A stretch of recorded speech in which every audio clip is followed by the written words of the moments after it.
Are you sitting comfortably? You're not. Standing. Sit down. Right, good. So does everyone write things on the thing for Leanne? Yeah, good. And also don't feel you have to answer the questions. You know, if you've got something burning to say and you can't think of anything good, anything bad, and what should be done to you, just write it. You know, I think all that stuff will be useful for them. Okay, so next up is Russell J. Turner, and his show that he's featuring an extract from is called The Vodka Diaries. Ladies and gentlemen, please, Russell J. Turner.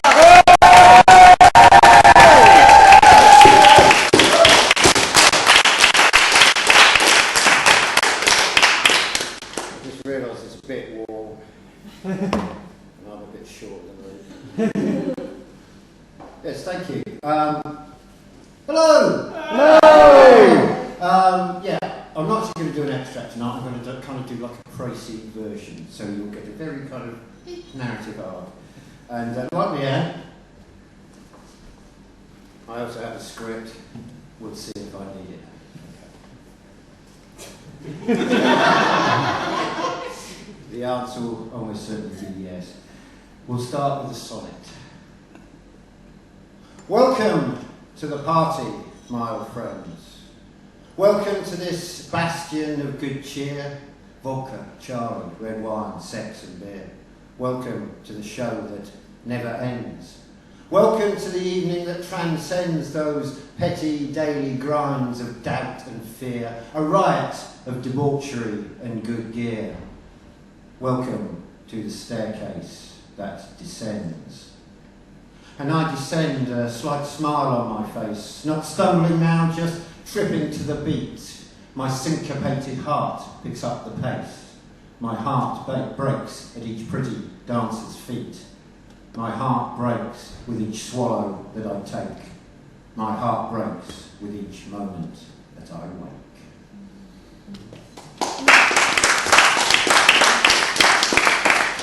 My heart breaks with each swallow that I take. Ladies and gentlemen, welcome to the Vodka Diaries, being a true, if somewhat abridged account, of the life and times of Russell J. Turner. Poet, actor, mathematician, lover, anarchist, and drunk. Well, when I say a true account, so liberties have been taken with the historical record. Names, dates, and even facts have been changed to protect the innocent and the guilty and the casual bystander. You know what? I'm going to do my script. It's a fucker, isn't it? You learn it off by heart and forget it all. Yes, not to mention the casual bystander. But hey, it's just a story. This is artistic license. And such a story. Within its pages, you will find the tale of a man who pursued life to the full, who gave generously and took generously. A young, happy drunk who grew into an older, happy-ish drunk. A man who lived and loved and fucked and fought. A man with a wonderful family. A man with so many good friends. Friends he adored. Friends he betrayed. Some of whom are in the audience tonight. An older, happy-ish drunk who turned into a full-blown alcoholic and ended up on a bottle of vodka a day, sleeping on the streets. But it's just a story. And it's not all doom and gloom. I'll let you into a little secret. There is a happy ending. Hurrah! Yay! So let's start at the beginning. Well, not right at the beginning, because that would be a bit too kind of Tristram Shandy. It would involve the whole kind of happy childhood and reasonably well-adjusted but discontented adolescent thing. Now let's cut to the chase. And the chase is a young man who fell in love with punk rock, a man whose life was shaped by music, booze and drugs. And you can find these three things in abundance at parties. And parties were the mainstay of my life. Every weekend, after the pubs, after the gigs, we would prowl the streets of Norwich looking for a party. In the days before social media and mobile phones, schlepping halfway across town on a rumour. And 9 times out of 10 we would find one. And if we didn't find one, we'd make one, because the party is what matters. The party is the now. 3 floors up and 6 feet under. But the rebel boys don't fear that thunder, with their 1,000-yard stares and their stereos pumping unfiltered youth into the disapproving night. The city and the soundtrack spoiling for a fight, because the cars and the bars and the wannabe stars and the glitz and the glamour and the dead white noise don't cut no ice with the rebel boys. And I am a rebel boy, though I wear no badge and I carry no banners, just a fuck you smile under heavy manners, just a vital junkie with a stone cool crew, with a pocket full of Charlie and a bucket full of brew. Yeah, passports to some happy land. Up that staircase, ripped and scanned, up that staircase round and round, up through psychedelic sounds of rebel boys and psychedelic swirls of beautiful young rebel girls.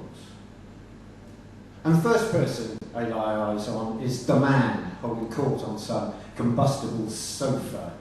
Those years in the army leave their marks like fat burns on the fabric, like smouldering sparks, till he walks with a clean slate and a doctor's note for the spars and the scars and the barracks fights. Temperamentally unsuited to taking orders, temperamentally unsuited to thinking most nights. But not tonight. Tonight he's all right, with a bottle in one hand and a blotter in the other. Subtlety is not his forte. A noted connoisseur of single malts, a noted connoisseur of LSD. So what will it be, Jack? What will it be? What it will be is whiskey profits. What it will be is acid priests, sex and drugs and rock and roll and 1,000 drunken feasts. It will be the darkness of the drama. It will be the broken dawn, till the cymbal kicks, to the guitar licks, 1,000 songs still born. Where junkies cry as visions fly, where gods tell us to do it, but the devil took us for a ride. Insanity and youthful pride, we will look back on these days and sigh, we had the world and blew it. Now at this moment I have a degree of clarity. The faded wallpaper sings the body electric, the sodding carpet rippling with the cloths of heaven, as through the rum and drum and hash, through the chaos and the crash, through the dope smoke's lazy curl, steps the perfect rebel girl, dancing to the damage and the beat. Short black hair and the beer and the sliced hair, short black skirt and the wine and the slow flirt, ripped up fishnets and the vodka and the cold sweats, swaying to the madness and the heat.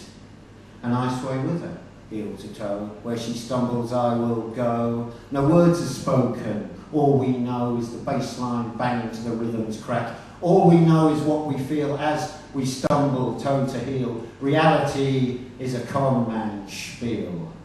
The room spins sideways, fade to black.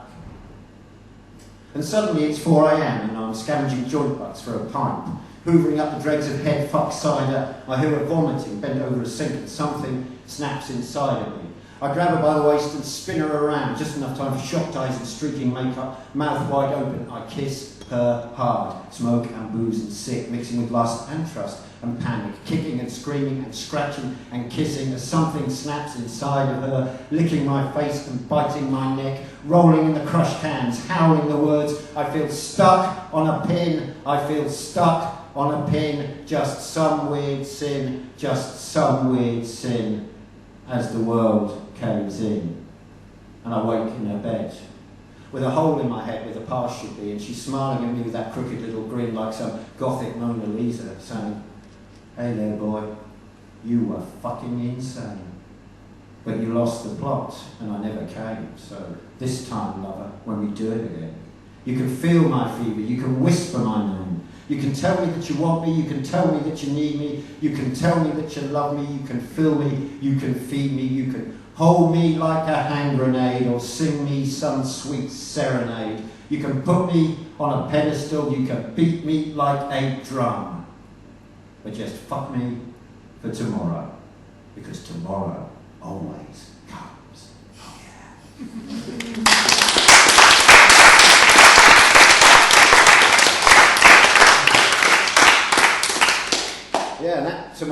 certainly did come. And I got the girl. Rah! Yeah, now I've been in love before, but never quite like that. Never with that intensity, with that purity of purpose. And she felt the same way too, to begin with. So we got a house together and we dreamt of our future, you know, marriage, kids, the happy ever after. I gave up drugs, hell, I even gave up smoking, but I never gave up on the booze because why would I? Drinking is just what people do. And she got a decent job, boring, but money was okay. And I got offered a funded PhD, which was brilliant. £1,000 a month to scribble symbols, £1,000 a month with barely any oversight, £1,000 a month to just think and drink, £1,000 a month to spend on lies. And those lies lasted 2 years, 2 good years, 2 fantastic years with friends and family, light and laughter, endless sex, until the lies grew paper thin, until all that was left were the embers of remembered love and frantic lust, until finally the trust was gone. The girl wakes slowly, stretching from the deep, turning to a lover lying there, slowly stretching up from fractured sleep to touch his eyes, to stroke his tangled hair. She wonders just what secrets that he keeps, if he still keeps the dreams that they once shared, if he still holds that future in his head, if life is more than just a double bed. Then the boy wakes slowly, stretching from the mist, turning to the place that holds his girl, slowly stretching for a morning tryst, to touch her eyes, to feel her fingers curl, to kiss again the body that he kissed last night, a happy, drunken, sexual whirl. But the girl has gone to work. Hey, that's a shame. So the boy turns over and falls asleep again. And then 8 hours later, the girl, she returns home and finds the boy crashed out on the settee. So how's your day been? Yeah, not bad, you know, I've got some stuff done. Cooked a bit of tea. There's a pub quiz on tonight if you want to go, or you could just stay in and watch TV. But she makes excuses, covers the coming tears, and frees him for a night of words and beers. So it's off to the pub for the quiz and the crack, for the news and the booze and the yakety yak, for the good time wine and the bonhomie, for the mental backflips and the repartee. What's the capital of Peru? Lima! They laugh, that's an old joke too. As questions flow, conversations crash till it's late and they've won the cash. Then a phone call brings him to his knees. I'm frightened, come home, please. So the boy creeps home, contrition in his pace, and fumbles for a weeping in the night. He tries to wipe the sadness from her face. He tries to take her hand and hold her tight. He knows that they're not in a happy place, but he promises that it will be all right. If she just fucks him to sobriety, he will whisper lullabies of poetry. Bring me a boat made of bottles. Set me adrift on a wine-red sea. Whisper a song of tomorrow. Sing me a secret meant only for me. Build me an ark of intention. Fill it with cargo sealed with a kiss. Driven by tides of invention. Driven by heaven and driven by myth. Build me a craft of confusion. Make me a raft of guilt and regret, where progress is just an illusion, where progress is everything I can forget. Then build me a boat made of bottle. Bring me a compass to map where I roam. Show me a star I can follow. Please give me a harbour that I can call home.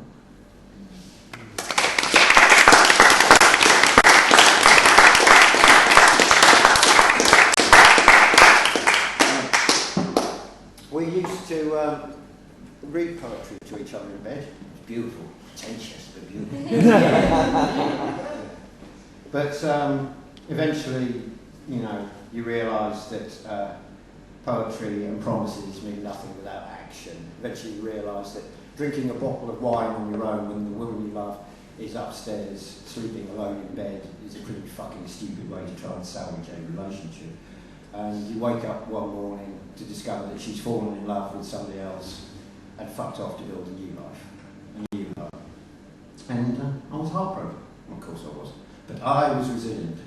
I had my good friend Mr. Smirnoff to help me through these troubled times.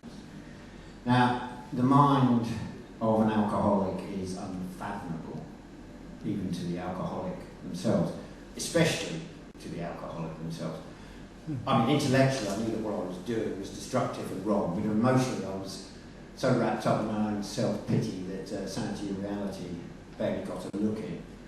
I drank to forget that I was in debt, and the more I drank, the deeper the debt. The spiral got steeper. Sober was another country. And then one weekend I went on a 3-day vodka bender. And when I awoke, God spoke to me through the medium of a kettle, through the medium of the classified football results. And this is what he said: "You are dead, my son. You just haven't stopped moving yet. You are dead, my son, but here's the clever part. No more sorrow, no more pain, no more broken hearts. Just believe in me and you will be saved. Just believe and all your dreams will come true." Oh yeah. Whatever you want, whenever you want, with whomsoever you desire. You can have what the hell you want, because the dead start fires, my son.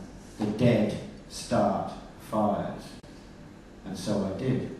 I fired them up, fired them down, ran naked through the smouldering town, ran naked through the smouldering streets where the lost and the lonely and the lovers meet, where the lunatics and the girls turn tricks. I stole from children, stole from thieves, stole hope and fear and tears and grief, burned innocence and indolence, burned arrogance and ignorance. I screwed you slowly, screwed in haste, screwed the whore in the gutter with a skirt around her waist, saying, "Love you long time, nothing sweeter, lick my clit and call me Rita." Nice. Because the dead will mess with your head, my friend. The dead will mess with your head. The dead will whisper in your ear and tell you arcane secrets. The dead will lurk behind you in the dinner party, passing the port the wrong way. The dead know where your heart is hidden, but refuse to tell on pain of life. The dead will watch your happiness slide into dust and offer no crumb of comfort. The dead say, "Thou shalt not fall in love so easily." The dead say they sicken of the calm who knew the storm. But the dead have the consolation of the quiet and the flames, because the dead play games, my love. Yes, the dead play games.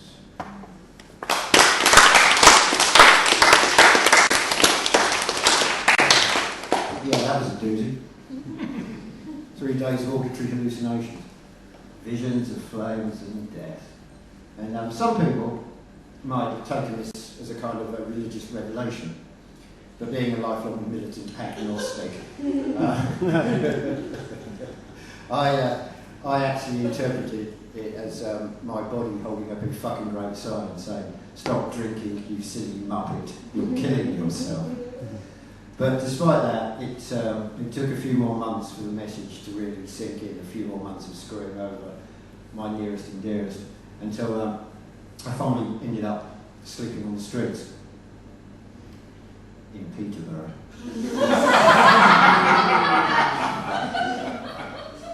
And when Peterborough proved too insalubrious for my taste, I moved on to King's Lynn.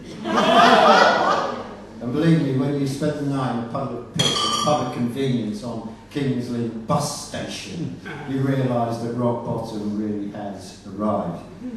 And so I crawled back home on my hands and knees. Well, not literally, you know.